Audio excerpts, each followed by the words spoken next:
আমার YouTube channel English লার্নিংয়ে আমি সুজিত কুমার বারুই আলোচনা করব ইংরেজি গ্রামার ও ভাষা প্রসঙ্গে।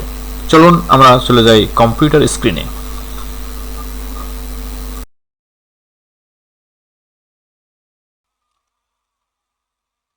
আজকে আমরা শিখব ট্যাগ কোশ্চেন পার্ট 4। এটা ট্যাগ কোশ্চেন শেখার সর্বশেষ নিয়ম বা পার্ট বা পর্ব আমরা শিখব। আমরা ইতিমধ্যে পার্ট 1, পার্ট 2, পার্ট 3 শিখেছি এবং প্রকাশ করা হয়েছে। এই 3টা পর্বে ট্যাগ কোশ্চেনের যাবতীয় বিষয়, খুঁটিনাটি বিষয় আলোচনা করা হয়েছে। প্রায় সব কঠিন নিয়ম এবং ব্যতিক্রমধর্মী নিয়ম আলোচনা করা হয়েছে। সর্বশেষ আমরা পার্ট 4-এ আর একটু ডিটেলস এবং মোস্ট এক্সেপশনাল কিছু রুল নিয়ম নিয়ে আলোচনা করব, যেটা বিগত পরীক্ষায়, বিভিন্ন প্রযোজনাল পরীক্ষায়, ইভেন বিসিএস পরীক্ষায় এই প্রশ্নগুলো এসে গেছে। এবং যারা এইচএসসি পর্যায়ে, যারা নবম দশম শ্রেণীতে যারা ট্যাগ কোশ্চেনের পাসেই পেতে চাও, সবচেয়ে কঠিন এবং এক্সেপশনাল রুলগুলা যাতে মিস না হয় সেই ব্যাপারে এই পার্টে বা পর্বে আলোচনা করা হবে। তোমরা ধৈর্য সহকারে নিয়মগুলো শিখলে পরে আশা করি কঠিন নিয়মগুলো একটাও ভুল হবে না।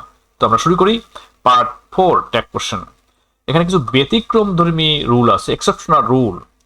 সেটা কি? যেমন ধরো এই যে আই উড মিট ইউ, এখন এইখানে এই শব্দটা অনেকে বুঝে না যে এই ডি বলতে কি বুঝাইছে। যেহেতু এটা ভার্বের পোস্ট মানে প্রেজেন্ট ফর্ম, এই কারণে আগেরটা মডাল ভার্ব আছে। মডাল ভার্ব কি হইতে পারে? উড। তাহলে এইরকম হিসাব করে আমাদের উত্তর লিখতে হবে।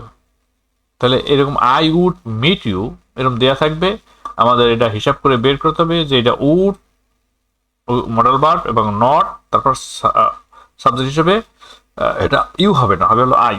ভুল হয়েছে, এটা হবে আই। Wouldn't I. তারপরে 2 নম্বর নিয়মে আমরা দেখতাম দে গান টু ঢাকা, এটা হবে হ্যাডেন্ট দে। এই হ্যাডেন্ট দে হবে কেন? এটা এখানে এটা ডি বলতে কি বুঝাচ্ছে? এটা তো সংক্ষিপ্ত রূপ এবং এভাবেই পরীক্ষা দিয়ে থাকবে। তাহলে যেহেতু পরবর্তীটা ভার্বের পাস্ট পার্টিসিপেল, এই কারণে এখানে হ্যাড না হইলে এটা কখনো ভার্বের পাস্ট পার্টিসিপেল না হইতে না। এবং যদি হ্যাজ হয়, হ্যাজ হইতে পারে, ভার্বের পাস্ট পার্টিসিপেল আগে হ্যাজ হইতে পারে, কিন্তু যেহেতু ডি আছে এই কারণে এটা হবে কি হ্যাড হবে। এই হিসাব করে আমরা জানি যে এখানে হ্যাড আছে এবং এটা পাস্ট পারফেক্ট টেন্স, তাহলে অক্সিলারি ভার্ব হলো হ্যাড এবং এখানে হ্যাডেন্ট দে। আমি ব্যাখ্যা দিচ্ছি যাতে এইভাবে একটু জটিল প্রশ্ন আসলে পরে যাতে ছেলেমেয়েরা উত্তর করতে পারবে, এবং এটাই নির্ভুল উত্তর। 3 নম্বর নিয়মে আছে the mother rose in her. এই যে বিষয়টা অধিকাংশ ছাত্রছাত্রী ভুল করে থাকে, তাহলে এটা ব্যাখ্যাটা আমি দিয়ে দিচ্ছি যে মাদার, এই মাদার বলতে মা না, এই মাদার হলো মাতৃত্ব। তাহলে মাতৃত্ব অর্থ কি? The mother rose in her, তার মধ্যে মাতৃত্ব ভাব জেগে উঠেছিল। রোজ, রাইস না, রোজ, তার মানে জেগে উঠেছিল। এটা পাস্ট ইনডিফিনিট টেন্স, এই কারণে ডিড হয়েছে। ইতে আসলো কেন? এই মাদার, এটা মাতৃত্ব, এটা বিমূর্ত ধারণা এবং এটা অ্যাবস্ট্রাক্ট নাউন, এই কারণে এর পরিবর্তে ইট হয়েছে। Negative form, auxiliary verb, negative form এবং সাবজেক্ট ইট, ডিডেন্ট ইট। আশা করি বুঝতে পারছি সেটা। এরপরে আমরা শিখবো আরেকটা নিয়ম, 4র্থ নিয়ম, রিনা হ্যাজ টু গো ঢাকা। এই যে এখানে ডাজেন্ট হলো কেন? এই যে হ্যাজ, এইটা মেইন ভার্ব হিসেবে এবং থার্ড পারসন সিঙ্গুলার হিসেবে কাউন্ট করা হয়েছে, সেই হিসেবে এটা ডাস হইল, ডাজেন্ট শি। এটা যেহেতু ব্যাকরণবিদ্যা বা ইংলিশ গ্রামারের নিয়ম অনুযায়ী এভাবে লেখছে, আমাদের এইভাবেই উত্তর করতে হবে, ডাজেন্ট শি। এটা মেইন ভার্ব হিসেবে ধরা হয়েছে এবং এটা সিঙ্গুলার ফর্ম, ডাস হিসাবে, ডাজেন্ট শি। পরবর্তীটা ওইরকম, এই যে they have to reach the station, এটা এখানে মেইন ভার্ব হিসেবে কাউন্ট করা হয়েছে, এই কারণে এটা হচ্ছে ডোন্ট দে। নাম্বার 6 আমরা দেখি করিম হ্যাড টু রিকোয়েস্ট হিম, এটা মেইন ভার্বের পাস্ট ফর্ম হিসেবে কাউন্ট করা হয়েছে, এই কারণে এখানে হচ্ছে ডিডেন্ট হি, হি মানে করিম। আমরা শিখলাম আরো একটা আছে পর্ব যে সাথে all the glitters is not gold. এই যে অল দ্য গ্লিটার চকচক করলেই শোনা হয় না, এটা একটা ফ্রেস, এটা ফ্রেস হিসেবে কাউন্ট করতে হবে এবং এর পরিবর্তে ইট হবে, ইট একটা ফ্রেস। ইজ ইট যেহেতু নট আছে, নট আসবে না, ইজ ইট।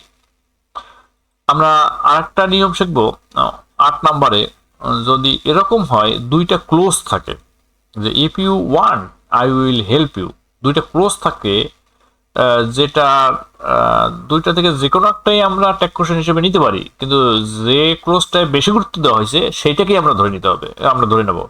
কারণ আই উইল হেল্প ইউ, তাহলে আই উইল, উইল উইল নটের সংক্ষিপ্ত রূপ ওন্ট, WNT, উইল নটের সংক্ষিপ্ত রূপ ওন্ট, সেক্ষেত্রে এখানে ওন্ট, ওন্ট আই, শেষের ক্লোজটাকে আমরা কাউন্ট করছি। সর্বশেষ 9 নম্বর নিয়মে আমরা দেখি Karim is honest and every student likes হিম।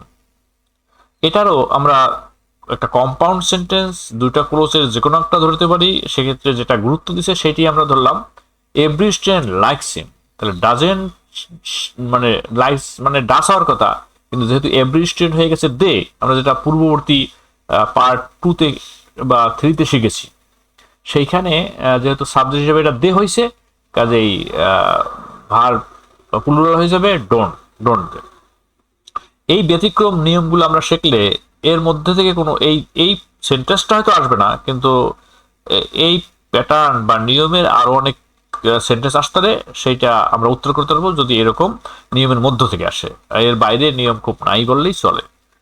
আমরা সর্বশেষ আরেকটা নিয়ম দেখবো, যে এক্সেপশনাল নিয়ম 2, সেখানে কি বলেছে, এই যে শব্দগুলা লাল বর্ণে দেওয়া শব্দগুলা নেগেটিভ অর্থ বহন করে, এবং এই কারণে এটা নট ধরতে হবে এবং নট ধরে ট্যাগ কোশ্চেন করতে হবে।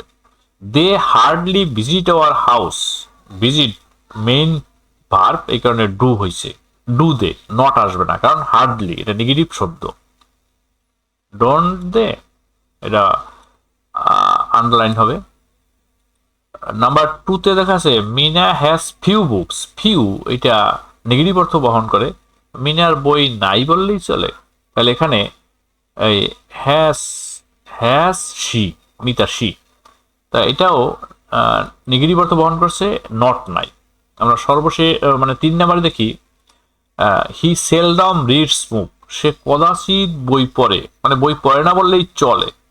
সেক্ষেত্রে তাহলে রিডস ডাস, ভার্বের এস আছে বিদায় থার্ড পারসন সিঙ্গুলার নাম্বার ডাস, এবং নট আসলো না, আসলো সাবজেক্ট হি।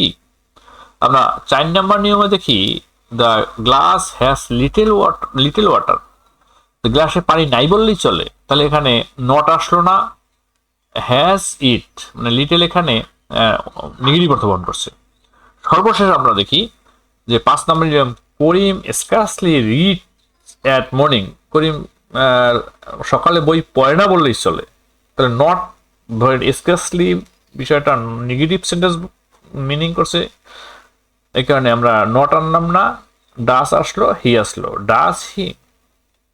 তো এই যে ব্যতিক্রম নিয়মগুলো, এই নিয়মগুলা পরীক্ষায় আসে, বিশেষ করে গুরুত্বপূর্ণ পরীক্ষায় আসে, পরিচিতমূলক পরীক্ষায় আসে, বিসিএস পরীক্ষায় আসে, ঘাটলে দেখা যায়। কিন্তু ওই একটা প্রশ্নের উত্তর না পারলেই সে 1 মার্কস পিছিয়ে যায়, তখন তো আর অন্য স্টুডেন্ট এই 1 মার্কস পাইলে সে 1 মার্কস আগাই যায়। এভাবে করে ক্রিকেটের বাউন্ডারির মতো অথবা শেষের 1-2-এর কারণে বিশাল ম্যাচ হারা জেতার মতোই ছাত্রদের উচিত হবে প্রতিটা বিষয় ভালো করে শেখা, রপ্ত করা এবং চর্চা করা। তাহলে এই ট্যাগ কোশ্চেনে ছাত্রছাত্রীরা, বিশেষ করে নবম শ্রেণী, দশম শ্রেণী এসএসসি পরীক্ষার্থীরা এই 5 মার্চে 5ই পাবে, এবং পরিচিতমূলক পরীক্ষা, শিক্ষক নিবন্ধন পরীক্ষা বা বিভিন্ন চাকরি পরীক্ষা, বিসিএস প্রিলিমিনারি পরীক্ষায় এখানে সে একটা প্রশ্ন আসলে সেটা অবশ্যই 1 পাবে। তো আজ এ পর্যন্ত আমরা ট্যাগ কোশ্চেন একে একে পার্ট 1, পার্ট 2, পার্ট 3, পার্ট 4 শেখালাম, এবং একটার সাথে একটা অঙ্গাঙ্গিভাবে জড়িত, সবাই একটার পর একটা দেখলে পরে আমি আশা করি ট্যাগ কোশ্চেনে কেউ ভুল করবে না। আজকে আর নয়। ধন্যবাদ ভিডিওটি দেখার জন্য। ভালো লাগলে লাইক দিন, শেয়ার করুন। ইংরেজি প্রসঙ্গে আরো কিছু জানতে হলে প্লিজ কমেন্ট করে জানান কমেন্ট বক্সে।